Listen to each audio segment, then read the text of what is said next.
several thousand feet higher than this pass. So he was doomed either way. On their descent down the glacier that once entombed the nuclear bomber, Dirk Scepter finds the clue he hopes will prove that someone was at the controls of 075 when it crashed. Finally, some bones or bone fragments.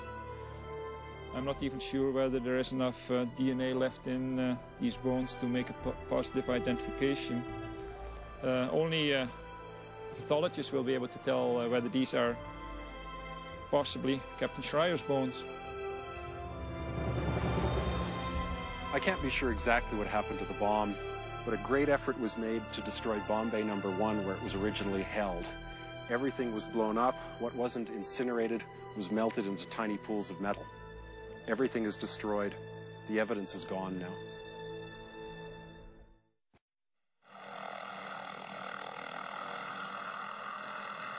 In the weeks following the expedition, John Clearwater finds the person who illegally removed the birdcage from the crash site in 1998. Within days of Clearwater's discovery, the U.S. Defense Threat Reduction Agency recovers the container for transporting the bomb's plutonium core from a treasure hunter in the eastern United States.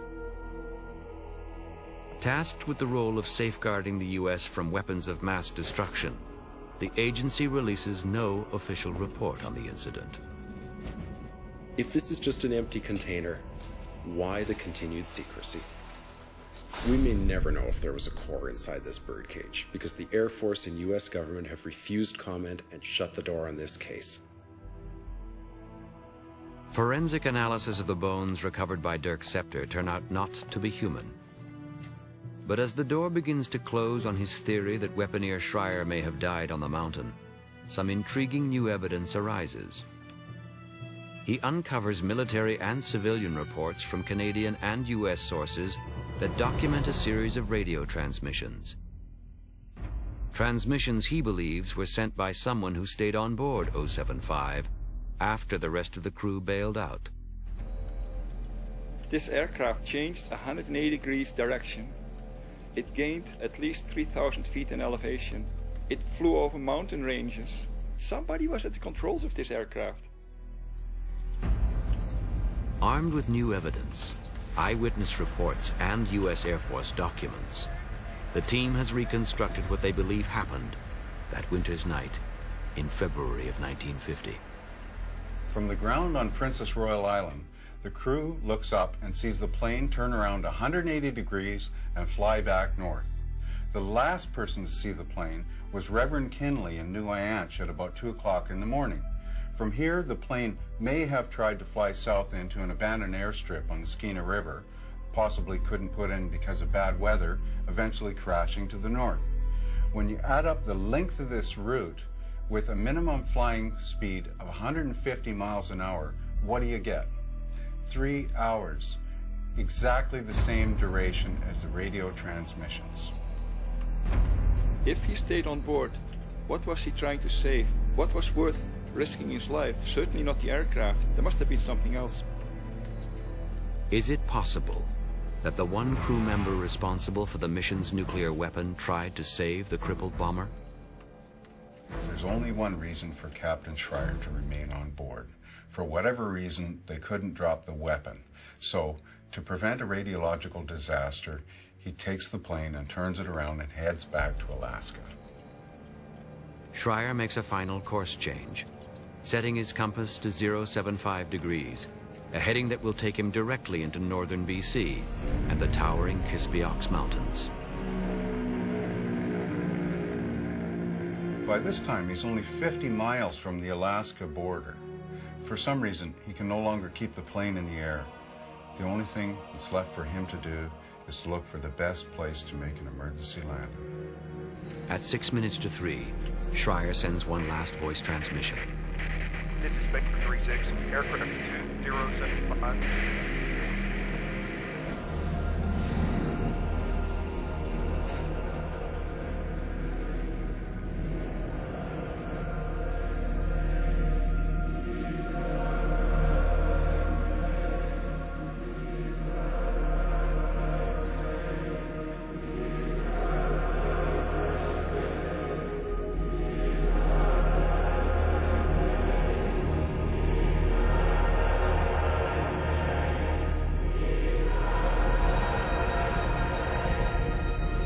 just before 3 a.m., 075's radio goes silent.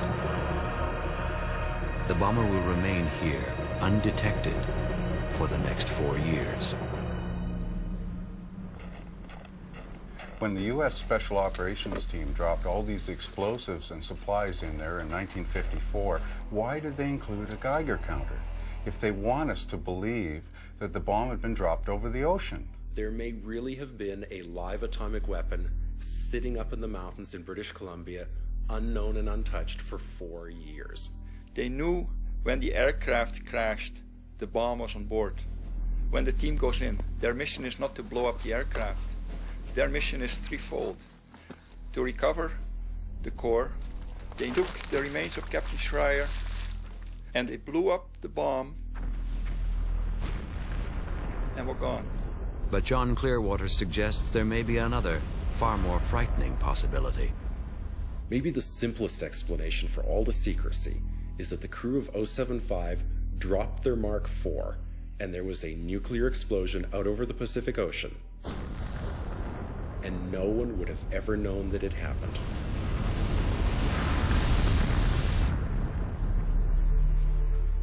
Although 5 of 075's crew are never found, 2 years after the plane disappeared, a fisherman recovers the remains of a human foot near Princess Royal Island. In 2002, the bones are exhumed from their military grave. The Schreiers, along with the families of the other missing men, are asked to provide blood samples. But after forensic analysis of the remains, the U.S. military reports they are unable to extract the DNA needed for identification. Within months of the mishap, many of 075's crew, including co-pilot Ray Whitfield, leave the Air Force. Among those who stay in the service are gunner Dick Thrasher and pilot Harold Barry. A year after their harrowing experience aboard Bomber 075, they are reunited on another training mission. Barry said, "Is Thrasher going with us?" Well, I answered. I said, "Yes, Thrasher is going. This is his crew. He flies when they fly." Barry said, "We're bound to have trouble." That's the last words I heard out of Barry. Hours later, Captain Barry is killed when a fighter plane crashes into the cockpit of his B-36. As the bomber disintegrates in midair, Dick Thrasher manages to jump clear before it smashes into the Oklahoma countryside. It seemed like there was something wrong with Barry and I flying together because we always had trouble. By the end of the 50s, the arms race claims the B-36. True to its namesake, the Peacemaker is retired without ever dropping a single bomb in combat.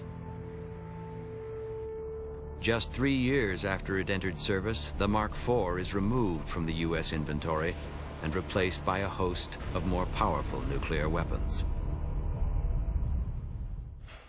Although 075's Mark IV is classified by the Pentagon as its first broken arrow, it's by no means the last. 9 months later, another crippled bomber detonates a Mark IV in a non-nuclear explosion near the town of Rimouski, Quebec. 3 decades will pass before the U.S. admits to losing another 60 nuclear weapons in major accidents around the globe.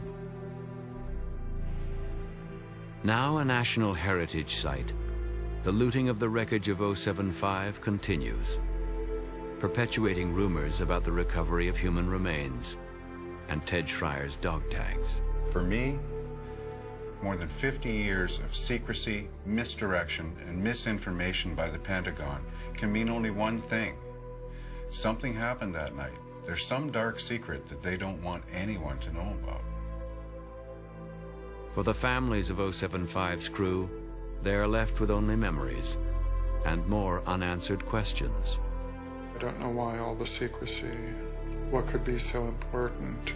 It seems like a cover-up when the families are not told what happened. What harm would it do to open the books and supply us with answers to the questions of what really happened 50 years ago?